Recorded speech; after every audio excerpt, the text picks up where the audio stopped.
The golden ships floated above the planet like massive temples in the sky.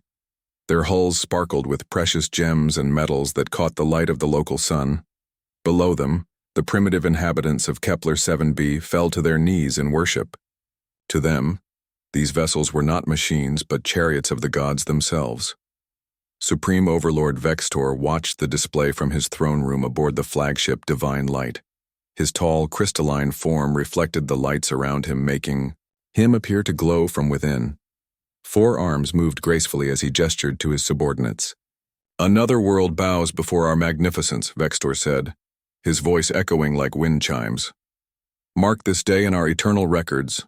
The Zarathi Empire grows stronger. For 5,000 years the Zarathi had ruled this way. They found worlds, with intelligent life still struggling with basic technology.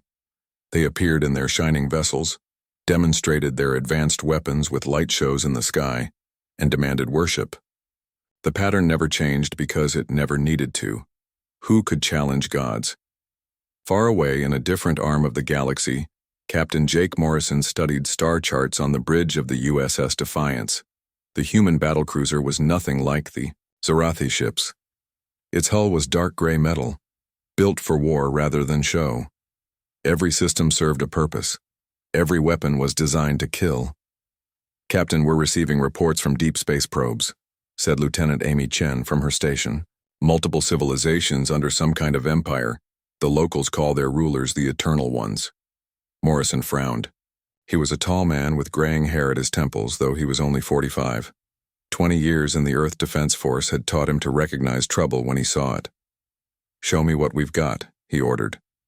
The main screen filled with images, captured by their probes.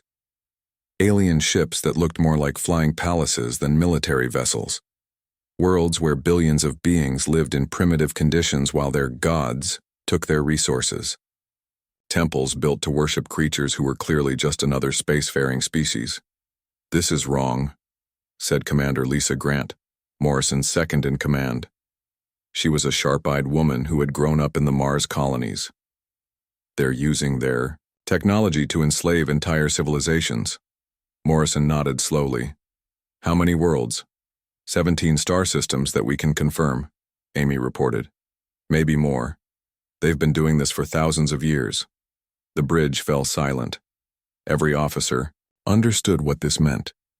Earth had strict laws about first contact with other species. But those laws also required action when innocents suffered under tyranny. Set a course for their space, Morrison decided. It's time these false gods met some real opposition. On the Zarathi homeworld, life continued as it had for millennia. The crystal spires reached toward the sky, each one a monument to their supposed divinity. In the markets, lesser species served their Zarathi masters, believing it an honor to serve living gods. High Priest Zektar moved through the grand temple, his robes trailing behind him. Unlike the warriors, the priests had grown fat and comfortable over the centuries. Why train for battle when no one dared challenge the divine? "The offerings from the outer worlds arrive on schedule," an aide reported. "The primitive species continue to worship without question." Zektar smiled, revealing teeth like polished diamonds. "As it should be. We are eternal. We are perfect. Nothing in the universe can stand against us." But changes were coming. Human. Scouts had already mapped Zarathi space. They studied the Empire's lazy patrol patterns. They noticed how the alien weapons were designed more for intimidation than actual combat. They saw an empire grown soft from centuries without real challenge. Back on the Defiance, the crew prepared for what might come. In the armory, Master Sergeant Bob Miller checked weapon systems with his team. "Remember, folks," Miller said, his voice carrying the weight of experience, "these aliens think they're gods. They're used to enemies who can barely make fire. They've never faced modern human weapons." Private Emma Rodriguez loaded ammunition into her rifle. "Do you think they'll surrender when they see what we can do?" Miller shook his head. "People who think they're divine don't give up easy. This could get ugly." 3 decks up, Dr. Helen Palmer worked in the science lab. As the ship's xenobiologist, she studied everything they knew about the Zarathi, their biology, their psychology, their culture. Fascinating, she muttered, looking at brain scans from intercepted medical data. They're not much different from us physically, but psychologically, they've completely bought into their own myth. Her assistant, Dr. Carl Wong, looked up from his terminal.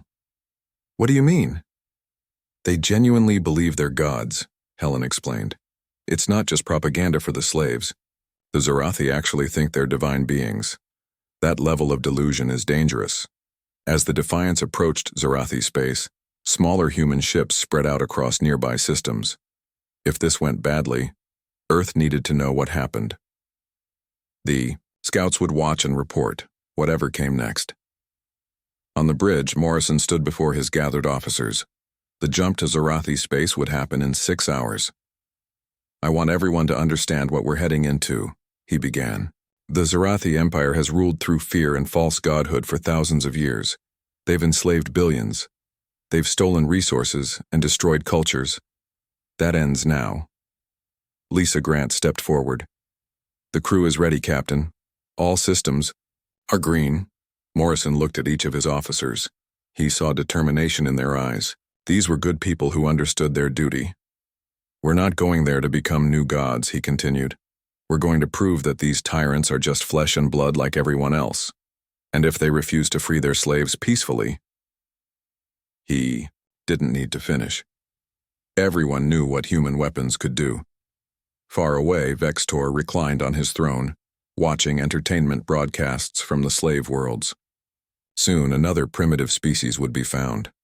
Another world would bow before Zarathi might. The cycle would continue forever. The Supreme Overlord had no idea that humanity was coming. He couldn't imagine that his empire's 5,000 years of dominance would end in a matter of days. But the time of false gods was about to end. The Defiance jumped to hyperspace, carrying with it the promise of liberation for billions and judgment for those who called themselves divine. The Zarathi thought they were eternal. They were wrong. The USS Defiance dropped out of hyperspace at the edge of Zarathi territory. The sudden appearance of the human warship triggered alarms across a dozen monitoring stations, but the Zarathi technicians who saw the alerts didn't panic. Why would they? No one had challenged their borders in 3,000 years. Station Commander Veltar looked at his screens with mild curiosity. What kind of vessel is this? It doesn't match any known design. His assistant pulled up the scan data. Unknown origin, Commander. Their technology seems primitive by our standards. Simple metal construction. Basic energy signatures. Veltar laughed, a sound like breaking glass. Perhaps another species has finally achieved spaceflight. Send the standard greeting. Tell them to kneel before their gods. On the bridge of the Defiance, Ambassador Paul Wright straightened his uniform. He was a patient man who had spent 30 years in diplomatic service. But even he felt his temper rise as the Zarathi message played across their speakers. Primitive creatures, you enter the divine realm of the Zarathi Empire. Kneel before your gods or face eternal punishment. You have 1 hour to surrender your vessel. Captain Morrison turned to Wright. Ambassador, you're up. Let's try this the peaceful way first. Wright nodded and activated the communication system. This is Ambassador Paul Wright of Earth. We come in peace, seeking dialogue with the Zarathi leadership. We have observed your empire and wish to discuss the liberation of enslaved species under your control. The bridge crew waited. The response came quickly, and it wasn't what they hoped for. Supreme Overlord Vextor himself appeared on their screen. His crystalline form towered over his subordinates, all forearms spread wide in a gesture of superiority. Liberation! You dare speak of liberation to gods? We are eternal. These lesser beings exist to serve us. Wright remained calm. With respect, you are not gods. You are an advanced species using technology to intimidate and control others. This must end. The laughter that followed made several crew members wince. Vextor's voice boomed through the speakers.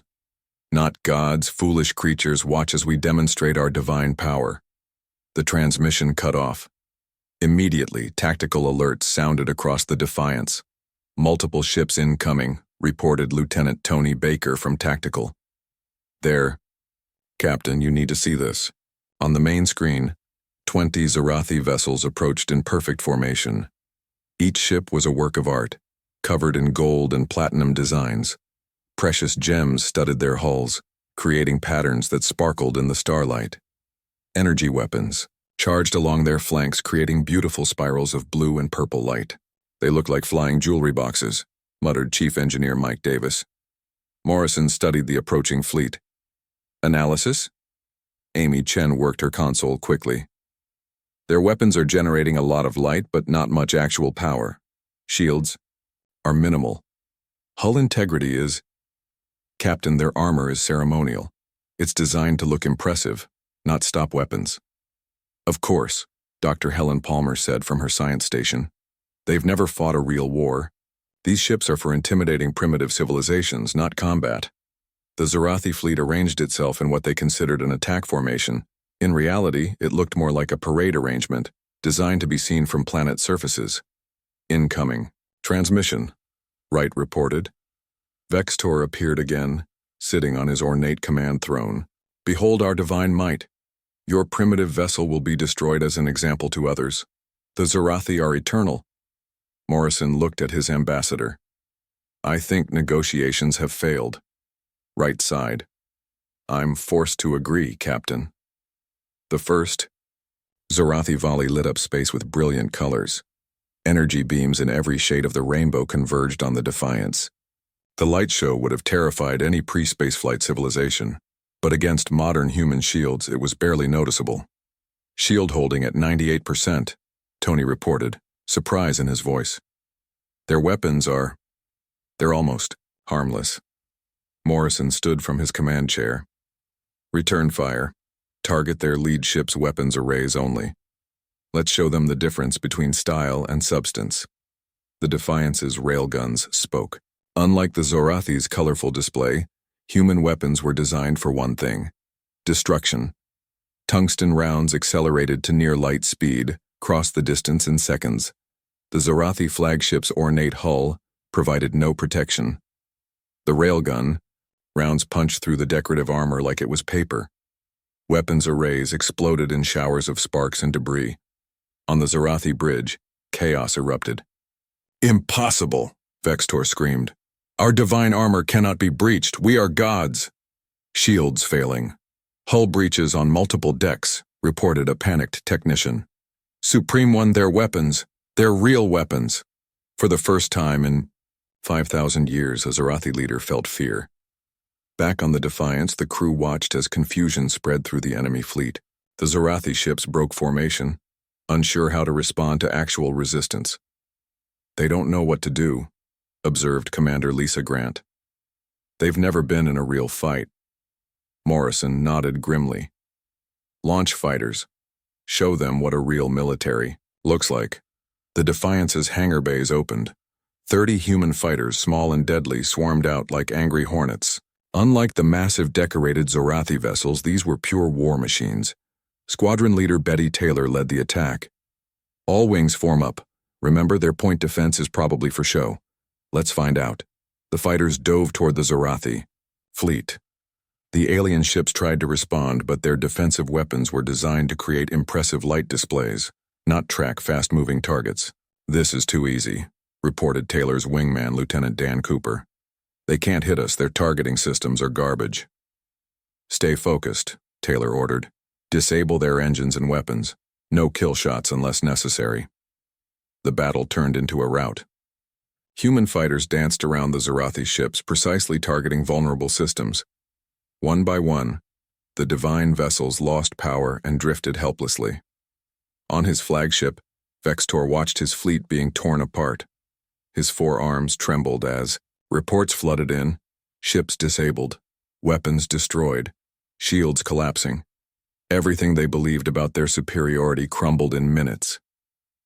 "Supreme One," his second-in-command whispered, "perhaps we should negotiate?" Vextor turned to him in rage. "We do not negotiate. We are eternal. We are divine. This cannot be happening." But it was happening. The humans had shattered the Zarathi's greatest weapon, the illusion of godhood. Ambassador Wright opened a channel to the Zarathi flagship. "Supreme Overlord, I ask again. Will you discuss the peaceful liberation of your enslaved worlds, or must this conflict continue? The bridge of the divine light fell silent. For the first time in their recorded history, the Zorathi faced a choice: submit to lesser beings or face destruction. The aftermath of this first contact would reshape the galaxy forever. Supreme Overlord Vextor stared at the communication screen in disbelief. His divine fleet, the pride of the Zorathi Empire, floated helplessly in space. Half of his ships had lost power. The others were too damaged to fight. In just 20 minutes, these primitive humans had done what no one had done in 5,000 years. They had defeated the gods. Supreme One, his tactical officer whispered, "What are your orders?" Vexitor's forearms shook with rage. "Rally the secondary fleet. Call the temple guards. We will crush these insects." Captain Morrison watched from the Defiance as more Zorathi ships arrived. These vessels looked even more ceremonial than the first wave, covered in religious symbols and glowing crystals. "Sir, they're bringing in reinforcements," reported Lieutenant Jack Coleman at Sensors. 60 ships, but their weapon signatures are even weaker than the first group. Dr. Helen Palmer shook her head. "They're not learning. These ships are temple guards, meant to impress worshippers during religious ceremonies." Morrison turned to his weapons officer. "Lieutenant Baker, target their command ship. Full spread of missiles. Let's end this delusion once and for all."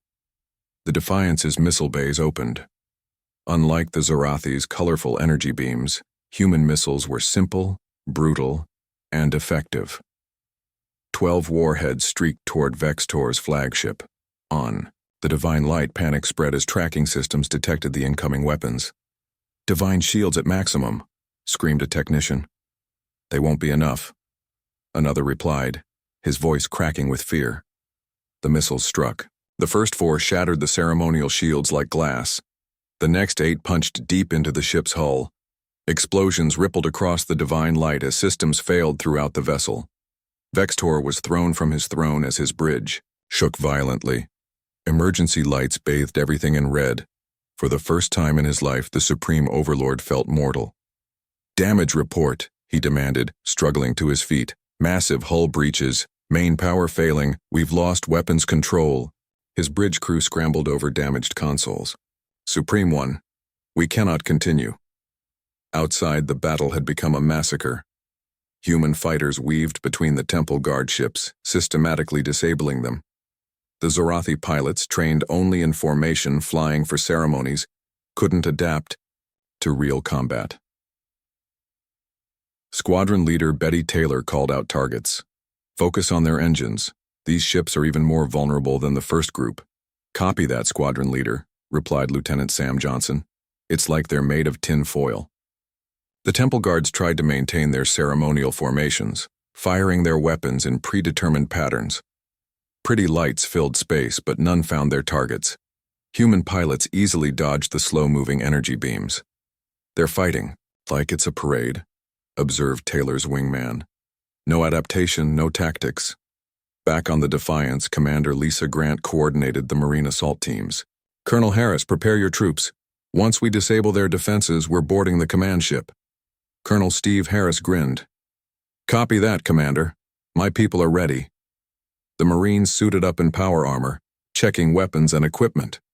These weren't the ceremonial guards the Zorathi were used to. These were professional soldiers trained for real warfare. On planets throughout Zorathi space, enslaved populations watched the battle through intercepted transmissions. They saw their gods' ships burning. They saw the divine fleet scattered and helpless. They saw the impossible happening. On the mining world of Kepler 7b, slave workers stopped their labor. Overseer Zach Tell tried to maintain control. Back to work.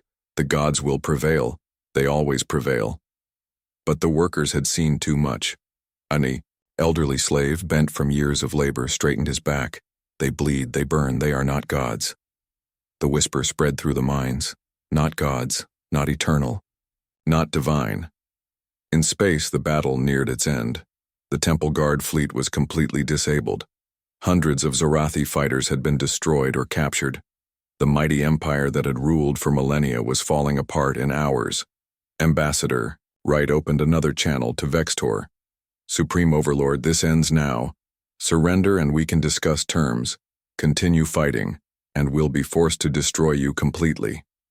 On his ruined bridge, Vextor faced the ultimate humiliation. Surrender to primitives. Admit that the Zorathi were not gods, except that everything their empire was built on was a lie. I need to consult with the High Council, he stammered. You have 5 minutes. Morrison replied coldly. The Zorathi Leadership Conference was chaos. High priests who had never known fear screamed at military commanders who had never fought. A real battle. Everyone blamed everyone else. This is impossible, shouted High Priest Zektar. We are divine. The prophecies say we are eternal. The prophecies are wrong, replied Vextor. These humans have weapons we can't match, technology we don't understand. If we don't surrender, they'll destroy us all. Better death than admitting we're not gods, another priest cried. But Vextor had felt fear. He had seen death. He wanted to live. I am Supreme Overlord, he declared. I will save what I can of our people. We surrender. The message went out across all channels. The Zorathi Empire, masters of 17 star systems, surrendered to a single human warship. On the Defiance, the crew watched in amazement as Zorathi ships powered down their weapons. The impossible had happened. David had defeated Goliath, but Morrison knew this was just the beginning. Broadcast on all frequencies, he ordered, to all enslaved species in Zorathi space. Your gods have fallen. Your freedom begins today. Across the Empire, billions of beings heard the message. They looked up at the sky where their oppressors' ships burned. They saw their overseers fleeing in panic. They understood that the age of false gods was ending. The shattering wasn't just of ships and weapons. It was the shattering of an illusion that had lasted 5,000 years. The Zorathi thought they were eternal, untouchable, divine. They were wrong. As human marines boarded the divine light to arrest, Vextor, the Supreme Overlord, asked one question. How? How did you defeat gods?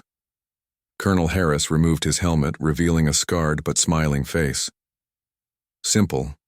You were never gods, just bullies with fancy toys, and we've dealt with bullies before.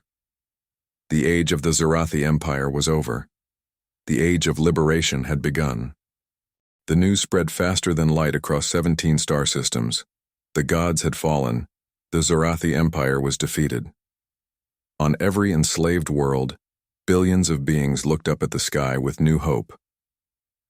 Colonel Steve Harris led his Marines through the corridors of the divine light. The ship that once symbolized eternal power now drifted powerless in space. Zorathi crew members dropped their weapons and fell to their knees as humans marched past. Don't hurt us, begged a Zorathi officer. We surrender. We are not gods. Harris almost felt sorry for them. Almost. Then he remembered the reports of slavery of entire species worked to death in mines and factories. His sympathy faded. Round them up, he ordered his troops. They'll face justice for their crimes. On the planet below, the scene was very different. The Zorathi homeworld erupted in chaos as slaves rose against their masters. For the first time in 5,000 years, the oppressed fought back. In the crystal spires of the capital city, High Priest Zektar barricaded himself in the Grand Temple. Around him, lesser priests wailed and prayed to deities that never existed. Fuck, humans are demons, Zektar shouted. They've corrupted our divine order. But his words fell on deaf ears. Outside the temple, former slaves had gathered. They carried tools and weapons taken from fleeing guards. Their eyes burned with centuries of suppressed anger. A young Valani slave named Crix stepped forward. His people had served the Zorathi for 800 years. Today that ended. Come out, false priest, Crix shouted. Your time is over. The temple doors burst open. Slaves poured in, overwhelming the guards. Zektar tried to flee but found himself surrounded. The high priest who had ordered countless executions now begged for mercy. Please, I was just following tradition. I didn't create this system. Crix grabbed the priest's ceremonial robes. You maintained it. You profited from it. You told us. We were blessed to serve. Now you'll answer for your lies. Across the planet, similar scenes played out. Zorathi nobles fled their palaces. Overseers abandoned their posts. The entire structure of the empire collapsed in days. Captain Morrison watched from orbit as human transport ships arrived. They brought food, medical supplies, and advisors to help establish new governments. The liberation was just beginning. "Sir, we're getting requests for assistance from 12 different worlds," reported Communications Officer Lisa Martinez. "Former slave populations want our help organizing." Morrison nodded. "Send what we can. Coordinate with Earth Command for more ships." On the mining world of Proxima 3, human forces landed to find a complex situation. Different slave species had different ideas about what should happen to their former masters. Lieutenant Colonel Jane Smith met with rebel leaders in what used to be the Overseer's palace. The gathering included beings from 6 different species, all victims of Zorathi rule. "They must all die," demanded Grok, leader of the Kandorian miners. "Every Zorathi must pay for our suffering." "No," countered Valara, an elder from the peaceful Quellian race. "We must be better than them." "Prison, yes. Death, no." Smith raised her hand for quiet.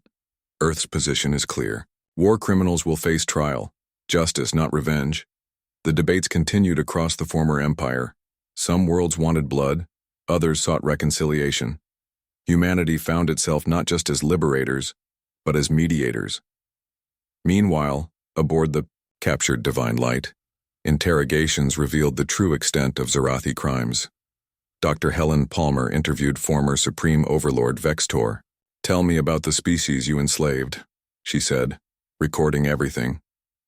Vextor, stripped of his ceremonial robes and sitting in a simple cell, looked defeated. 47 species in total. Some we found primitive and kept that way. Others, we done reduced. Reduced? Palmer leaned forward. Species that might have challenged us. We destroyed their cities, their libraries. We made them forget they were once advanced. We made them believe we were gods. The confession horrified Palmer. Entire civilizations had been deliberately pushed backward, their achievements erased. The Zorathi hadn't just enslaved bodies. They had enslaved minds. On Earth, the United Nations held emergency sessions. Ambassador Paul Wright addressed the assembly.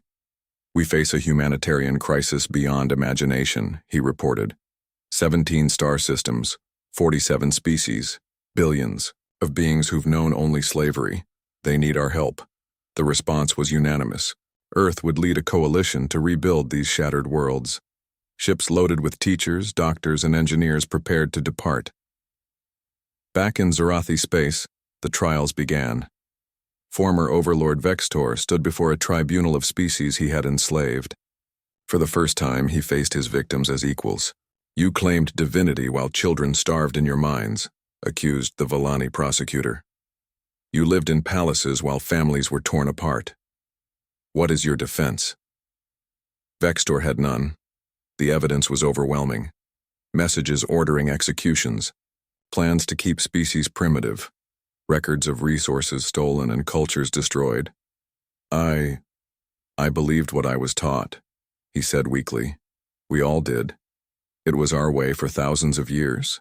Your way was built on lies and suffering," the prosecutor replied. "Today, it ends forever." As months passed, new governments formed on liberated worlds. Former slaves learned to read, to govern, to dream of futures they controlled. Human advisors helped, but didn't rule. This was their freedom to shape. On the anniversary of liberation, monuments rose on every freed world. Not to new gods, but to the moment when false divinity died. The largest stood on Earth itself, a simple statue of broken chains. Captain Morrison, now Admiral Morrison, spoke at the dedication. "They thought they were gods. They ruled through fear and lies, but we proved that no species is divine. We're all just people among the stars." The galaxy had changed forever. Where once false gods ruled, free beings now stood. The Zorathi Empire was gone, replaced by the Free Worlds Alliance. But questions remained. How many other empires existed? In the galaxy? How many other species lived under false gods? Humanity had lit a spark of liberation. That spark would become a fire. 10 years had passed since the Zorathi Empire fell. The galaxy looked very different now. Admiral Claire Nelson stood before the Galactic Liberation Council on New Hope, the rebuilt capital of the Free Worlds Alliance.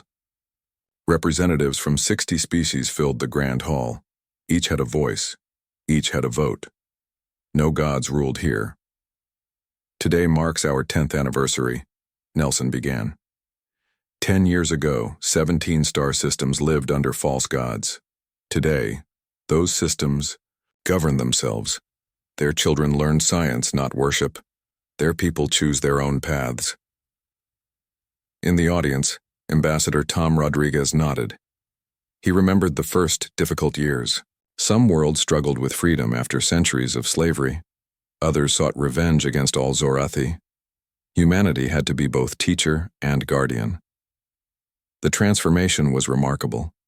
Former slave worlds now had universities, elected governments, and growing economies. The Zorathi, stripped of their power, lived among those they once enslaved. Many worked to repair the damage their empire had caused. Former Supreme Overlord Vextor spent his days teaching. His prison sentence included educating young beings about the dangers of false godhood. He stood before classes of mixed species explaining how the lies began. We told ourselves we were special, he would say. We believed our own myths. But no species is above others. That path leads only to darkness. Captain Jake Morrison, the man who had shattered the illusion, now commanded Earth's first fleet. His mission had evolved from liberation to protection. Other empires existed in the galaxy. Some watched the free worlds with interest, others with fear. Admiral, we've detected unknown ships near the rim worlds, reported Commander Amy Chen, now Morrison's second in command. Morrison studied the data. Keep watching. If they're slavers, they'll find we're ready. The message had spread throughout known space. Humanity would not tolerate false gods or slave empires. Several smaller tyrannies had already fallen, their subjects freed by human intervention. On Earth, children learned about the Zorathi War in school. It became known as the God Fall, the moment humanity proved that technology alone didn't make anyone divine. Dr. Helen Palmer, now head of the Xenological Institute, published her research on the psychology of false godhood. Her work helped identify other potential threats before they grew too powerful. The pattern is always similar, she explained to her students. Advanced species find primitive ones. Instead of helping them advance, they demand worship. It's easier to rule through faith than force. But humanity had shown another way. The Free Worlds Alliance grew stronger each year. New species joined, seeking protection and partnership. Trade flourished, knowledge spread. The galaxy was healing. On the 15th anniversary, a museum opened on the Zorathi homeworld. It displayed the ornate ships, the ceremonial weapons, the crystal palaces, all reminders of an empire built on lies. Visitors from across the galaxy came to learn. A young Zorathi guide, born after the fall, led tours through the exhibits. My ancestors believed they were eternal, she explained. They thought their empire would last forever. They were wrong. In the memorial garden outside, a simple monument listed every species the Zorathi had enslaved. Below the names, an inscription read, "They thought they were gods until humanity's worship shattered their illusion." Ambassador Rodriguez, now elderly but still sharp, gave the dedication speech. "We didn't come as conquerors or new gods. We came as liberators. The galaxy is vast, and surely other tyrants wait in the darkness. But they should know, humanity watches the stars." The Free Worlds Alliance Navy patrolled the borders. New members joined each year. The message was clear across known space. The age of false gods was over. The age of freedom had begun. Some nights, Admiral Morrison looked up at the stars and wondered what other empires might exist. What other species lived under false deities? How many more liberations lay ahead? But he wasn't worried. Humanity had proven something important. No matter how advanced, how powerful, how seemingly divine, tyrants could fall, false gods could be exposed. Freedom could triumph. The galaxy had learned its lesson. Those who claimed godhood should beware, for humans bow to no false deities.